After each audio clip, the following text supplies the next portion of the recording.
Now, personally speaking, and this might be true for some of you, when I'm faced with a big challenge or a problem, or I am feeling downtrodden, I have a sense of stepping back from other people. Almost like an animal in the woods, I move into kind of a place of hibernation. I don't want to talk to anybody.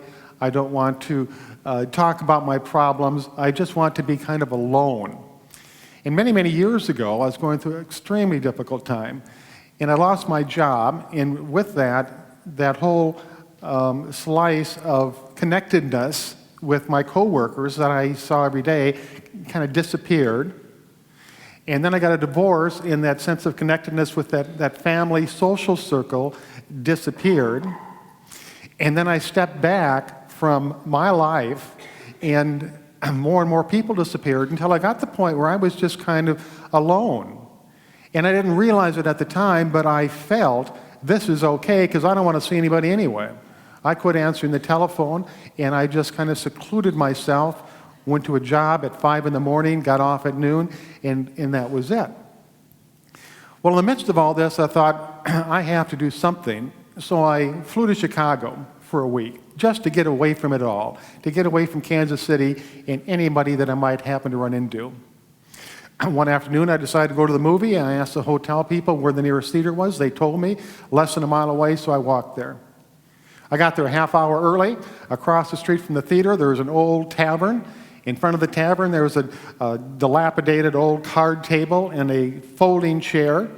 And I thought, well, I'll go over and have a refreshment, sit on the folding chair, and I'll just watch the world go by. Nice, free, entertaining afternoon. So I was sitting there in the chair having a refreshment, and all of a sudden this huge yellow station wagon pulls up on the curb right in front of me. It's Mercury, I believe, with the wood on the side. And the guy got out and he goes in the tavern. Well, in the back seat of the station wagon is this little girl, an African-American girl. I'd guess her to be 8 or 9 years old. And she had her arms up in the windowsill like this. Her head was resting on her arms, and she was staring directly at me. That's why I stared back at her. And pretty soon it seemed like we were in the midst of this stare down. And I know it's childish and kind of foolish, but I didn't want to turn away first. So I just kept staring at her. Well, pretty soon I began to get a little bit edgy. I got a little nervous. And so I began to tap my finger on the table. Dun, dun, dun, dun, dun. I started doing that over and over. And pretty soon, she starts tapping her finger on her arm to the same rhythm. Dun, dun, dun, dun, dun.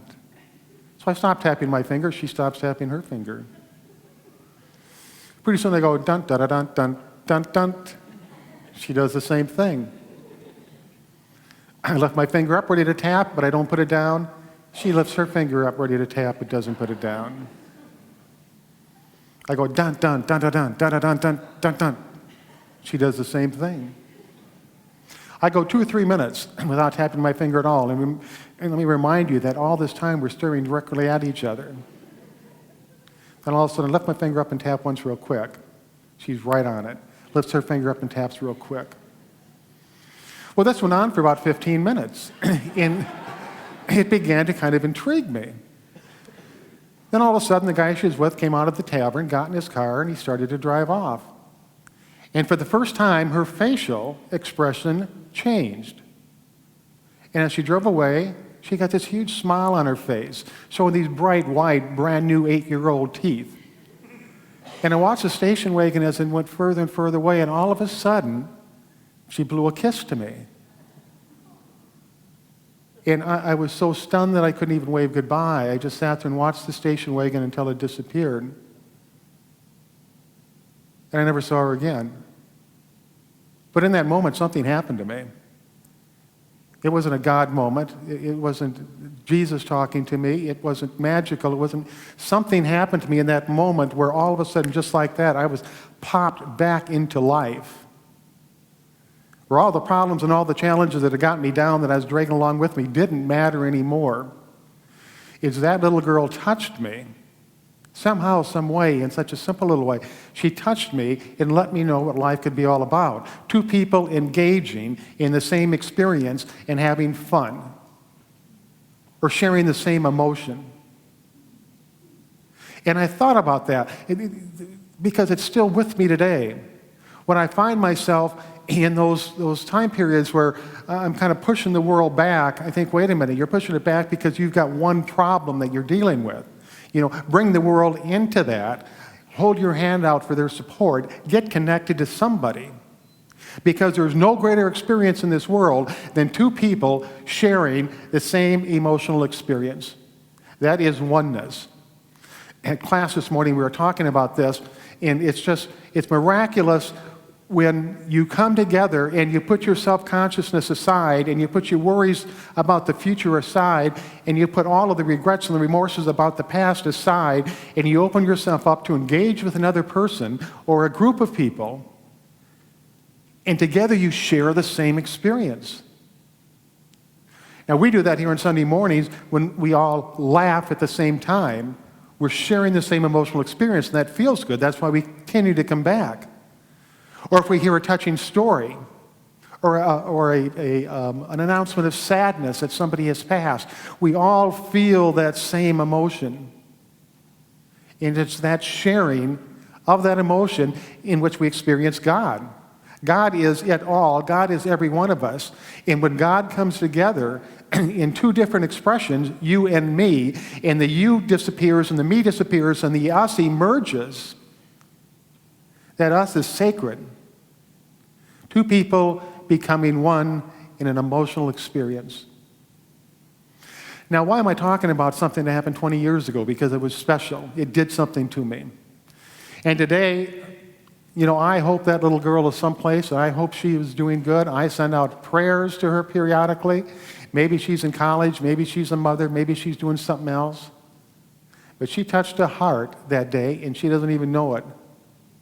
And that led me to come back, pull my stuff together. What am I going to do with the rest of my life?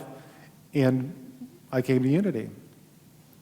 So what is the lesson in all this? I'm not here to tell you about stories that happened 20 years ago. I'm just saying that life is very, very precious.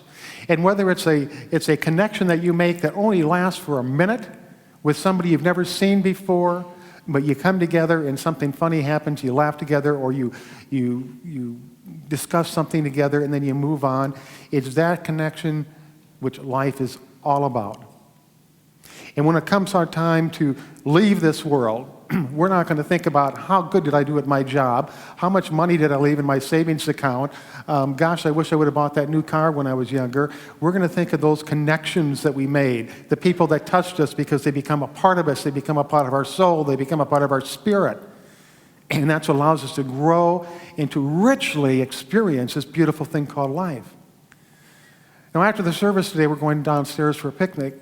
And if you can join us, that's fine. Come down, connect with somebody, and just feel the usness, the me and the you disappear into an us that is just an incredible experience of each other and of what's going on.